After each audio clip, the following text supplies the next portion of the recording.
I'm Brian Meeks. I'm chair of Africana Studies here at Brown University. Previously, I was at the University of the West Indies for many years. Lastly, as director of the Sir Arthur Lewis Institute of Social and Economic Studies and the Center for Caribbean Thought. And it was the Center for Caribbean Thought which hosted Stuart back in 2004 at the University of the West Indies. Well, in 2001, myself and two other colleagues, Tony Bogues, who had just gone to Brown University from the University of the West Indies, and Rupert Lewis at the University of the West Indies, set up what we thought was missing in the Caribbean, which was a Center for Caribbean Thought, which would recognize the fact that the Caribbean has been an important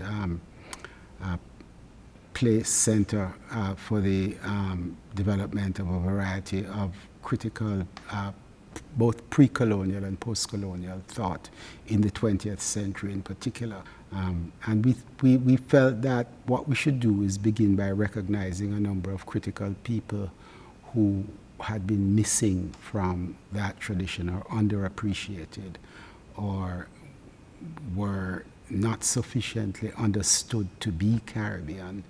And so we set up the Center for Caribbean Thought. And the first conference that we held featured the work of Sylvia Wynter. The second person we decided to focus on was Stuart Hall. And of course, Stuart spent much of his adult life outside of the country of his birth, Jamaica. And the question that arose immediately to some of us who were thinking about considering Stuart, and which came most forcefully from Stuart himself, was could he be considered Caribbean? Could his work be considered Caribbean?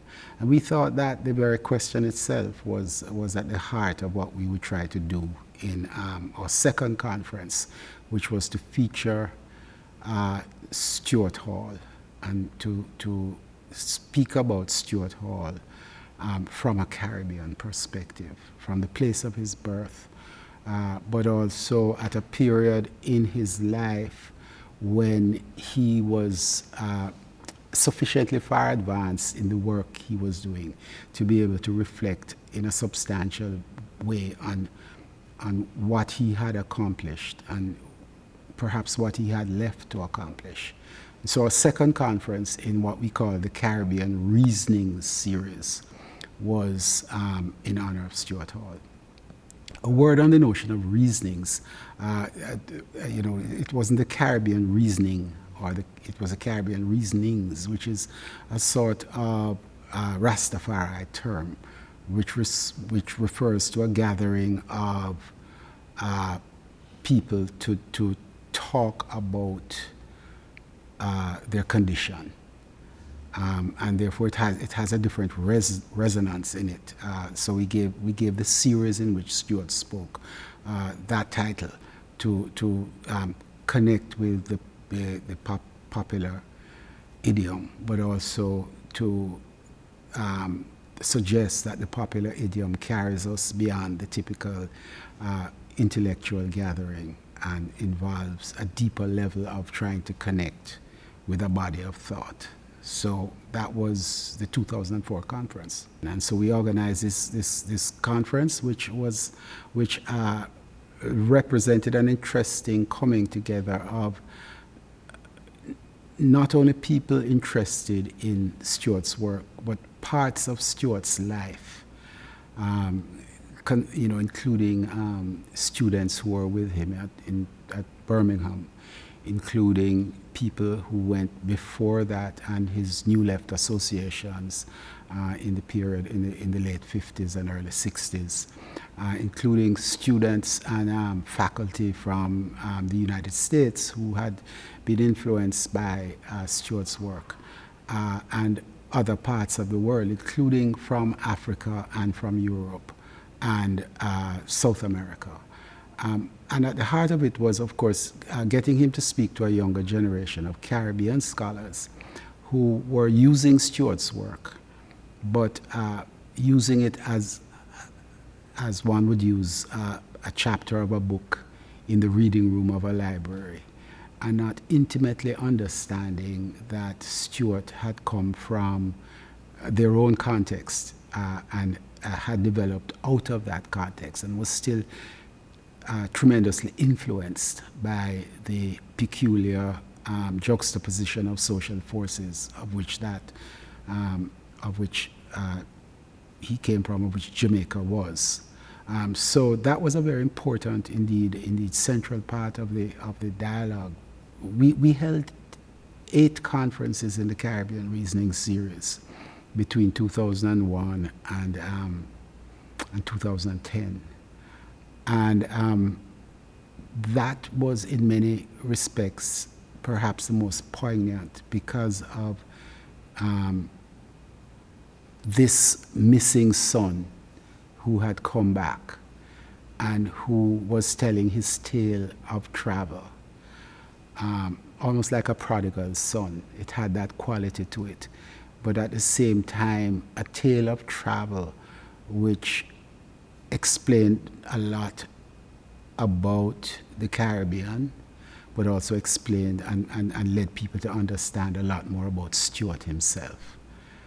And that is what I think gave that particular conference special meaning, the return of a lost son. The conference, of course, was in many respects organized in the typical way in which these conferences are. You have an introduction, and David Scott gave a remarkable sort of introduction to Stuart. We have papers from all the different dimensions of his life. And then at the end of the conference, we had said, Stuart, it might be good if at the end you say a few words, if you wish, and you may craft them any way you want. And so we imagined Stuart would come and say a few nice things and maybe a few not so nice things, but that it would be wrapped up in maybe 20, 25 minutes. But what happened was quite extraordinary. As one of the organizers of the conference was standing to one side, and I noticed that Stuart had a piece of paper in front of him with perhaps 2 lines of notes on it. So I said, so he's going to be briefer than the 15, 20 minutes we expected, maybe 5, 10. Stuart spoke for more than an hour. And I'm so sorry that I didn't take notes as to what his notes said. I did see diaspora. And I suspect that what he had done is that he had written down 3 or 4 key talking points, of which one was, of course, the question of diaspora, which I saw. But it was the most astonishing talk. I've heard Stuart speak on film. I've heard Stuart speak on audio tape. But he never faltered. And he moved from item to item.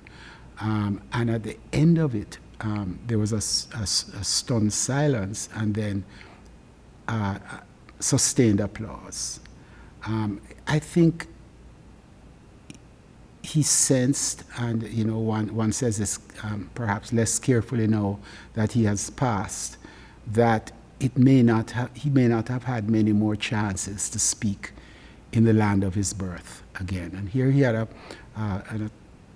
large audience of maybe 300 people from all walks of life in Jamaica, and of course the guests to the conference itself from all parts of the world.